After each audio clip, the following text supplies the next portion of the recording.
Again, he's just signed a deal with Somaliland, a memorandum of understanding with Somaliland. And what is Somaliland?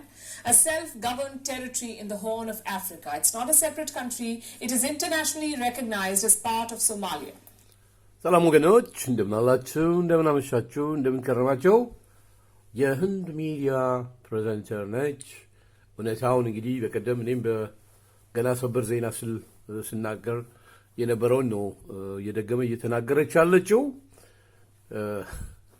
እንግዲህ የኢንተርናሽናል ህግ መጣሱን ነው አብይ የተናገረችው። ምክንያቱም ሶማሊያ ወይም ሶማሊላንድ ከሶማሊያ የተገነጠለች ሀገር አይደለችም ነው። እስቲ ቀጥይ እናት አለም። It's a delicate status quo. But yesterday, Prime Minister Abiy Ahmed tore it apart. He agreed to recognize this breakaway state in exchange for a long-held desire, access to a Red Sea port. That's what Ethiopia is getting in return, the port of Berbera. We are very happy and we thank the Ethiopian Prime Minister as we signed the agreement here. We allow them 20 kilometers of our sea and they will also recognize us as an independent state. ይሄ ነው እንግዲህ ሰማችሁ አይደል? የተገነጠለች ራሷን የቻለች ሀገር መሆኗን እውቅና ሰጥቶናል አብይ አህመድ።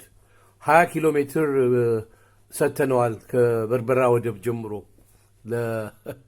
ለወደብ አክሰስ ማለት ነው።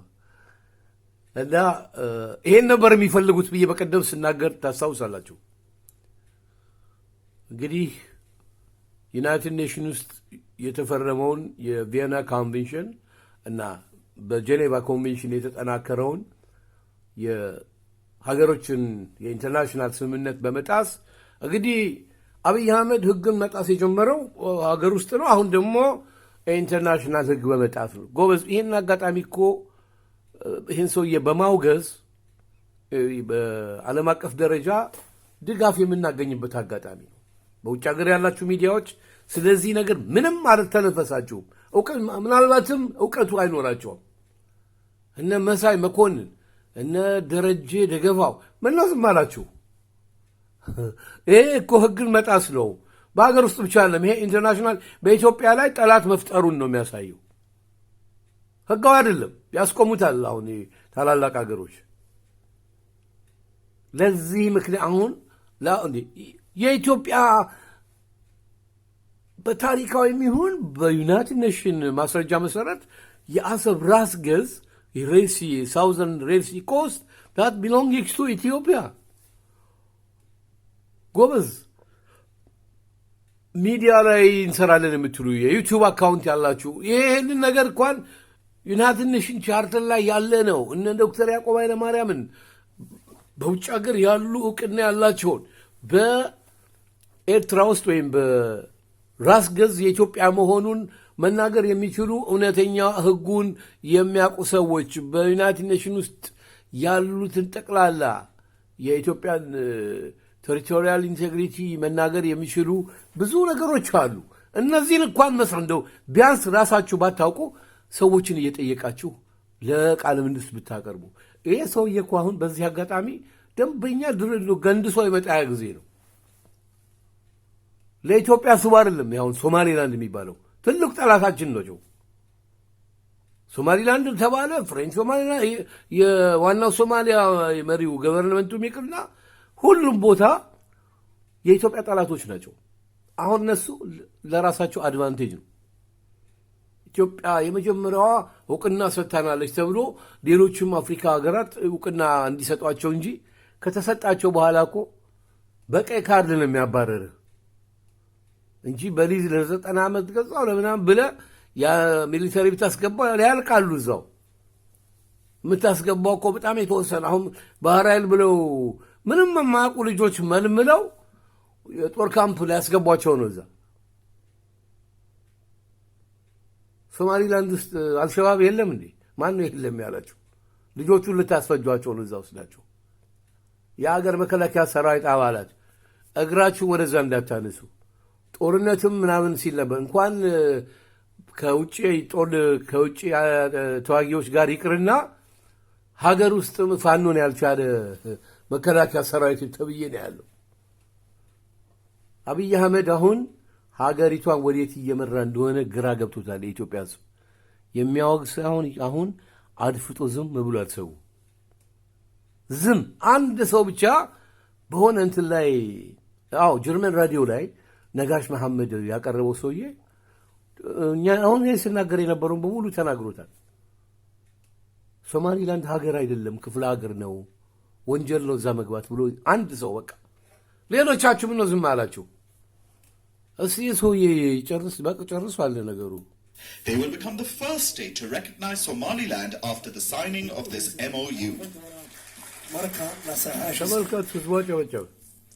It's an opportunistic move. Ethiopia has long wanted access to the Red Sea. Their Prime Minister recently called it an existential question. As in, access to the Red Sea was an existential question for Ethiopia, one that may eventually lead to war. That's what he said. He was criticized for this. እንግዲህ ሰማችኋት። ወደ ጦርነት የሚያመራ ጉዳይም እንደሆነ አውቆታል ራሱ እና ምን ይዞ ማንም ይዋጋለት? ሀገር መከላከያ ሰራዊት እዛች ሀገር ድርሽ እንዳትሉ ሌላ ጦርነት አንፈልግም። ከኤርትራ ወይም ከሻቢያ ጋራ በሻቢያን ሳይሆን የምናነጋግረው ብቻ ይሄ ሰውዬ ውረድልን እንጂ ከስልጣን ችግር የለውም። ከዛ በኋላ ምሁራኖች ተሰባስበው ታሪካዊውን የደቡብ ቀይ ባህር ኮስት ያስመልሱታል በህጋዊ በዩናይትድ ኔሽን። ወንጀል በመስራት የሶማሊያን ወደብ በመጠቀም አይደለም። እንደዛማ ቢሆን ኖሮ እነመለስ ዜናዊ እኮ ያኔ የሚበጣባቸውን ጉድ ስላወቁ ነው ያልተቀበሉት። እና ጦርነትም እንደሚኖር ለካ የሚለው አስቦታል ማለት ነው። ጎበዝ እሱ ቤተ መንግስት ቁጭ ብለው የሚለው እና የሀገር መከላከያ ሰራዊት አባላት በእንዲህ አይነት ነገር አላስፈላጊ መስዋዕትነት ውስጥ እንዳትገቡ።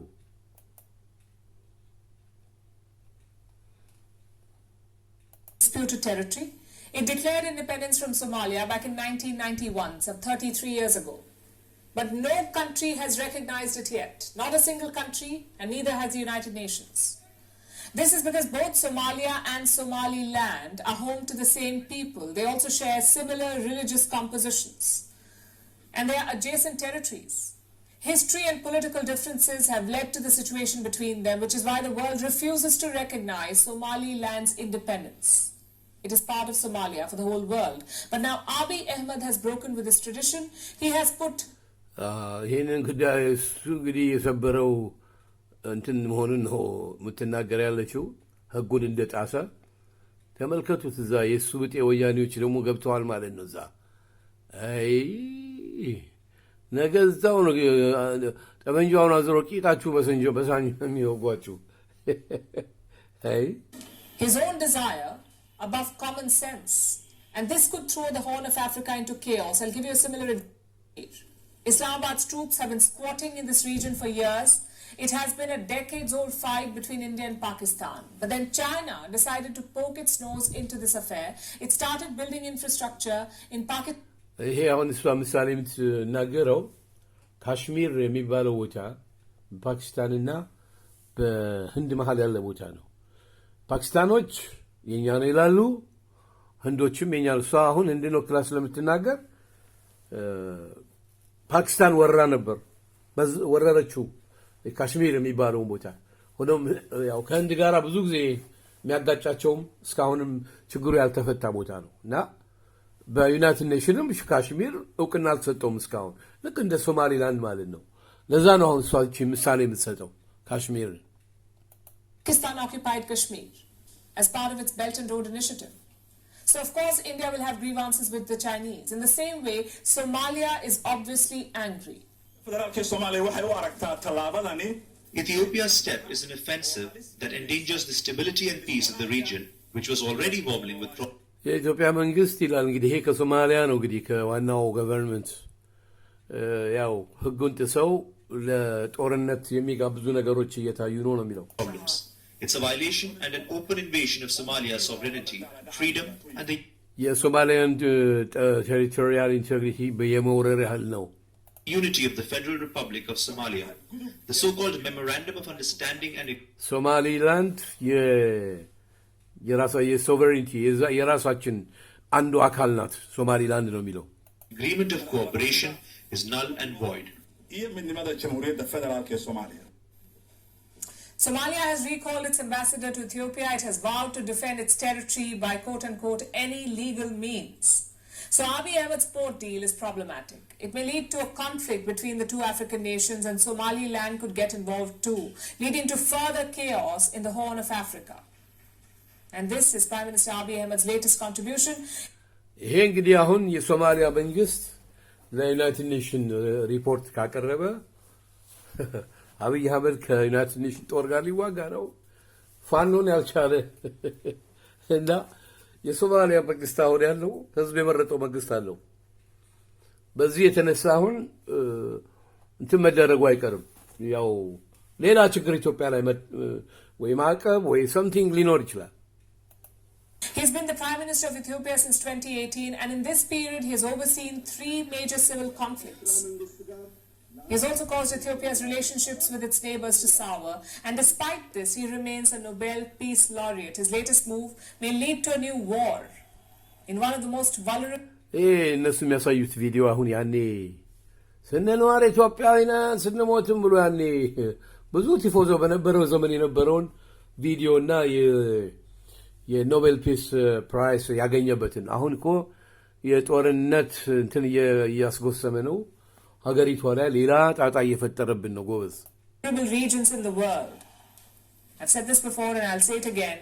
Abiy Ahmed's Nobel Peace Prize is a farce. It should be rescinded and his actions must be condemned. እንግዲህ የኖቤል ፒስ ፕራይዝ ተወግዟል።